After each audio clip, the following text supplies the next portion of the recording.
The winners of the iHeartPodcast Awards, the latest from Podnews.net with measurement by Magellan AI. The iHeartPodcast Awards were announced in New York, hosted by actor and comedian Brian Baumgartner. The Podcast of the Year award went to Las Culturistas. But in our list of the winners, which includes links, production companies and podcast hosts, you'll see that out of 28 awards, iHeart won 4, similar to last year. Unlike last year, though, no Spotify shows won any award and only 2 were nominated. The Podcast Show 2023 in London has just announced a number of speakers, including Adam Buxton, the newsagents Nish Kumar and Alice Levine.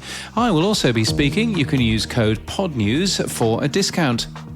Audacia has signed with AdsWiz to represent marketplace ad inventory across streaming and podcasts in Asia. Backyard Ventures has signed with Libsyn's automatic ads to help monetize their content. Podcast creators seem fine with AI being used to generate podcast content, though podcast listeners are less convinced, says research from Acast. We don't use AI for generation of this. Edison Research is announcing the top 3 podcasts in the US based on total audience in many popular genres this week, willing to fiction, music, TV and film, education, science and history today. The Australian podcast ranker for February has been released, containing shows from Shameless Media and Squiz Media for the first time. The ABC's figures could be in next month. Kyle and Jackie O from iHeart is the new number 1 podcast. SCA's Listener claims it now reaches more than 6.5 monthly listeners. A YouTube video examines podcasting in Myanmar, or if you like it better that way, Burma, since the military coup in 2021. It's produced by DVB, a banned media organisation within the country. The Verge likes the new combination XLR USB-C socket on the new Rode NT1. Pocket Cast has upgraded its experience for Apple CarPlay, and Crime Junkie's Ashley Flowers was part of a panel at South by Southwest.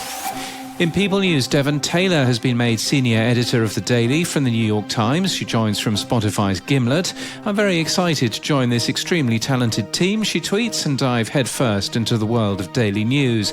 And Brendan Monahan, the former CEO of Spotify's Megaphone, is now CEO of a car repair company. He left Megaphone a year ago. And in podcast news, Decoder with Nilay Patel interviews Gustav Söderström, Spotify's co-president and chief technology and product officer, about the new user interface for the company's mobile app. In Clue Done It, the hosts watch those Who Done It TV shows and try to guess who the perp is before they get many clues. Will they get the right person?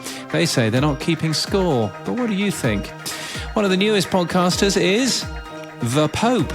The Pope's Voice is a new podcast from the 86-year-old who first had to be told what a podcast actually was. One episode looks back at his 10th anniversary as head of the Catholic Church. And the federal reimbursement rate for school meals varies, and at most is $3.68 per meal, which needs to cover everything from nutritionists and cooks to kitchen equipment, plates, utensils, packaging, and food. Left over, how corporations and politicians are milking the American school lunch is new from LWC Studios today. It's a new podcast that breaks down how our country has moved away from the initial intent of the National School Lunch Program. As a sponsor, the trailer comes up next. But this podcast is sponsored by Measurement by Magellan AI. This thing is on. Podcast advertising attribution and delivery verification from the leaders in podcast ad data. Find out more at magellan.ai/measurement. And that's the latest from our newsletter. To read all the stories and subscribe, we're at podnews.net. Pork sliders. Oh, they were slimy. Honestly, they was gross. These public school students are talking about the food they got at lunchtime that day. The slimy pork sliders they're complaining about, they were served as part of the National School Lunch Program, a $14 billion program that feeds 30 million children every day. I'm Jessica Terrell. I'm a reporter and a mom. I've spent the last 2 years investigating what's broken in the school lunch system, talking to students, parents, and lunch workers across the country. Digging into the food we serve our kids raises important questions about the kind of labor we value nobody realized how hard these people work and how underpaid they are. About our attitudes toward poverty and welfare. It's really easy to become spoiled and then to just think it's not my problem anymore. It's everyone else's problem to feed my children. And about the companies that make a profit selling food to our schools. Food corporations are not social service agencies. They're not public health agencies. Their job is not to make kids healthier. This is Leftover, a 6-part series from LWC Studios about how corporations and politicians are milking the American school lunch. We'll focus our investigative lens to uncover how this program is mired in problems at every level, from legislation to the lunchroom.